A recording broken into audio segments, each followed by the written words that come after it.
All right, good afternoon, everybody. Welcome here to the NCAA Men's Basketball Championship West Regional here at Crypto.com Arena. We're going to get started here in just a minute. As a courtesy to your fellow media members and team participants, a reminder to please silence your cell phones. Also, for those of you in the room here, please raise your hand. We'll have gentlemen with mics come over, and please state your name and affiliation prior to asking the question. For those of us joining on Zoom, please make sure to use the raise hand function to ask questions, and we'll get to those after we get to questions here in the room. And one final reminder, recording press conferences on cell phones or cameras is prohibited. All right, we are joined here by North Carolina student athletes, R.J. Davis and Armando Bacot. We'll go ahead and open it up for questions. We'll start right there, row 4.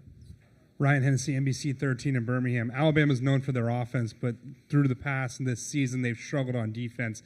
That changed in the round of 32. What did you guys see against Grand Canyon on tape?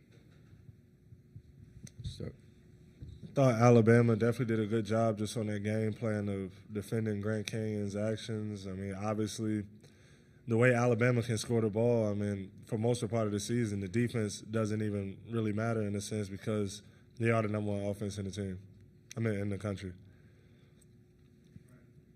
RJ?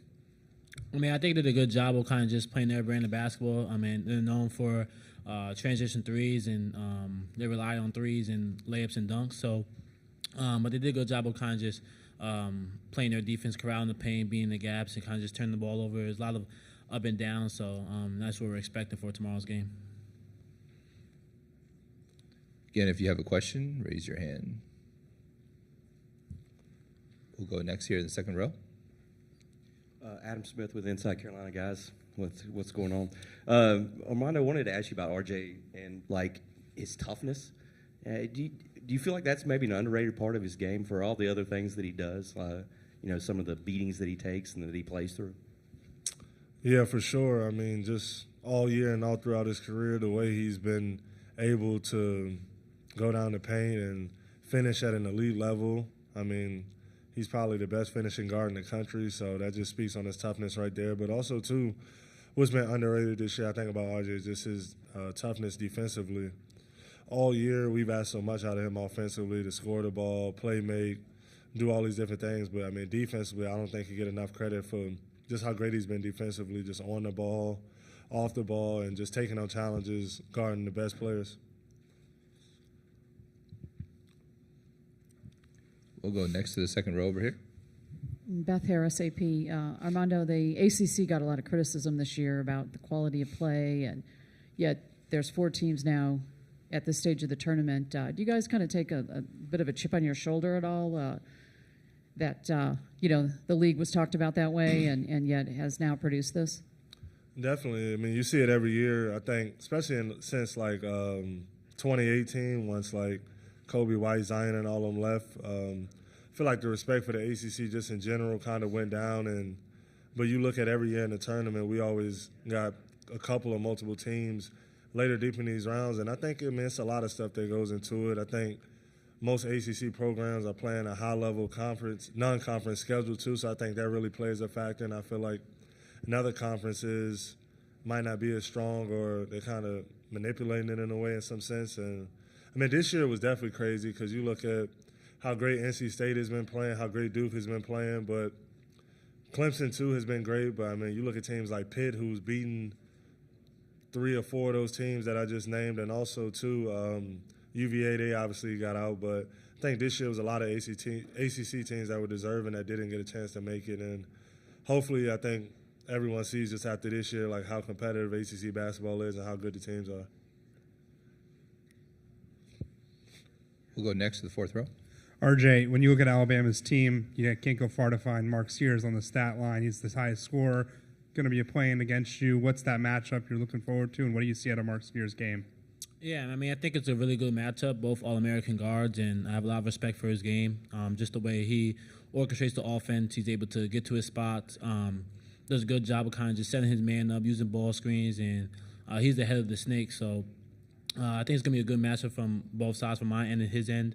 And they put him a lot of good actions for him to be great and for him to find shots for himself, for his teammates. So I'm looking forward to it, and I think it's going to be not just a matchup game, but a whole team environment game where it's not just me versus Mark Spears, it's UNC versus Alabama.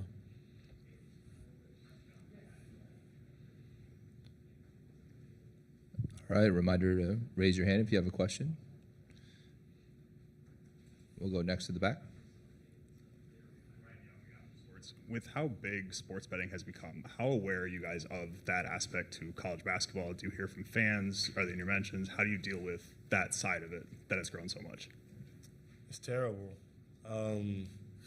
Even at the last game, I guess I didn't get enough rebounds or something, so I thought I played pretty good last game, but I looked at my DMs and I got like over 100 messages from people telling me I sucked and stuff like that because I didn't get enough rebounds. So, I mean, I think it's definitely like a little out of hand, but at the same time too, like I get the point of it too. Like if you bet a lot of money on something and you're like one pick away and somebody messes up, I understand the part of like fans being mad, but it's annoying too at times.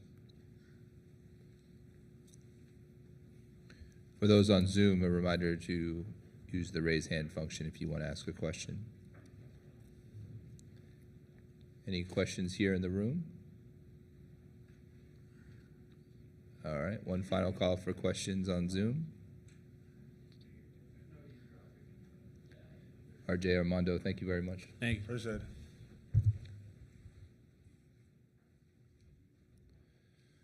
North Carolina head coach Hubert Davis will join us at 3:20.